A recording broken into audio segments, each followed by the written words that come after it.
Hello, chúng ta xua cha để được ngó khnia. Cha chụp khnia tiệt hài. Ngày này đái ban chỉ muối. Mình đang một hộp ấy nè ngó khnia. Đang làm miền một kia sro. Chỉ muối đang tray salmon luôn. Chỉ muối đang tray bốc. Anh đang cái heo một hộp ấy thế. Đang thật là bỏ chân anh là bạn đang nghĩ. Ok, khan nhâm dù. Lâu dân chọc đám nhâm tặng ngó khnia tiệt đấy. Khi nè anh này kia vậy nè thùng lọ nè ở đây sro thì mình đúng nè anh này tray salmon mình tray bọc ấy bạn nhâm gần đặt hơn lại chắc là nè lên ok dân chập đam nhâm anh đi một cái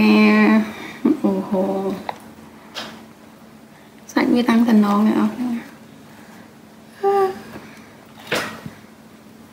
thấy sợ nó nhăn bẹp nhẹ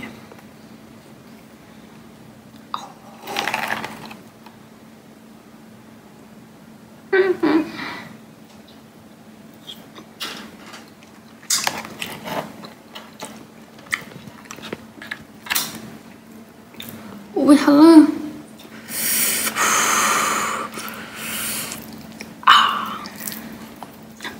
nè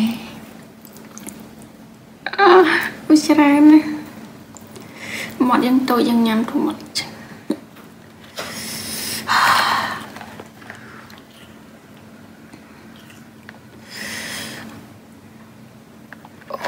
bệnh nhắm có đang thật hơi về hai đây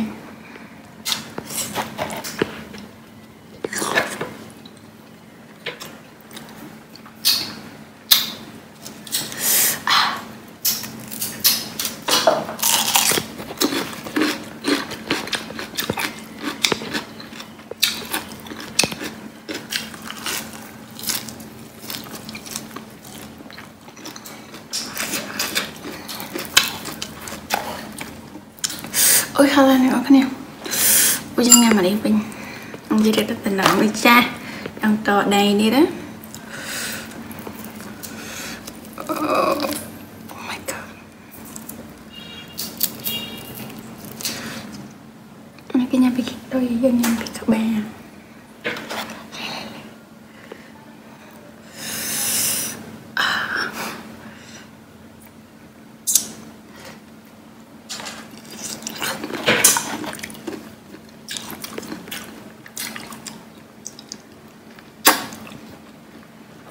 bỏ không biết cho nhà mình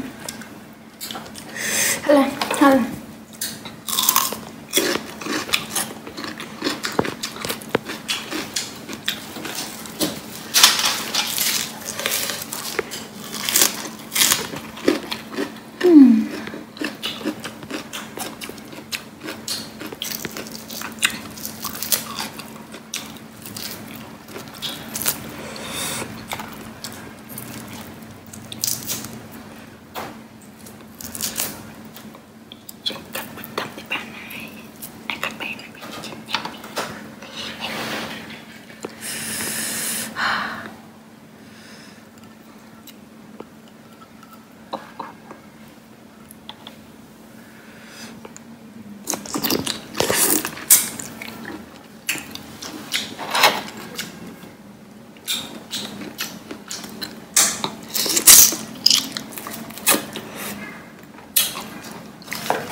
rộp này con đi rộp ấy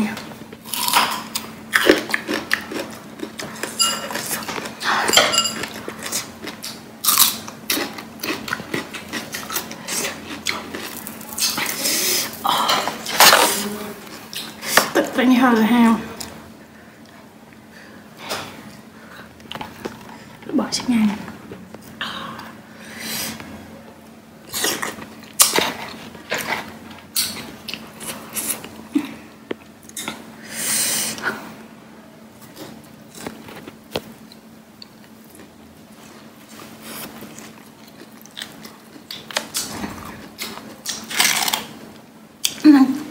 ăn cà rốt này này để còn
nhà này tiệt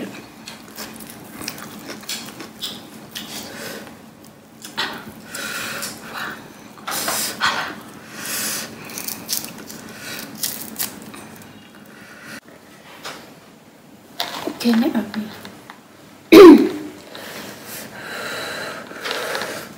sạch cái lòng ai nó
những dạng nhằm đẹp stop mà đó mi mình đáy nữa đó.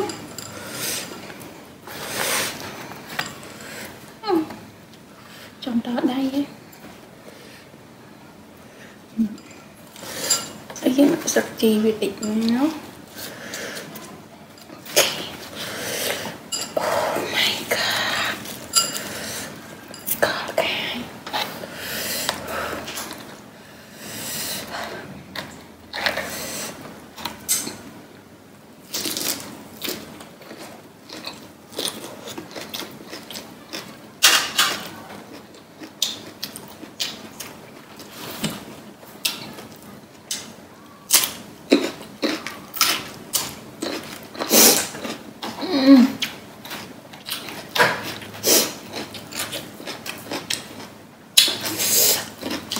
Don't you bảo ra have it okay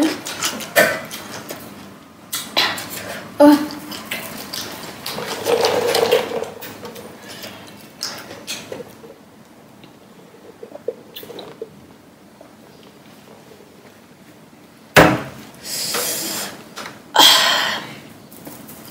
ok nè ăn này ôi he's about it đó have it okay bị miền đôi chật chanh anh nhỉ chanh anh bằng gì anh đi chanh anh nha anh đi cả chanh anh đi sạch đi lòng em con sắp đặt tu sửa video đi bị đam hồi đó chắc là xin chị nhận ăn thì pin channel video mới đi xong chơi chạy like chơi subscribe với con con bye bye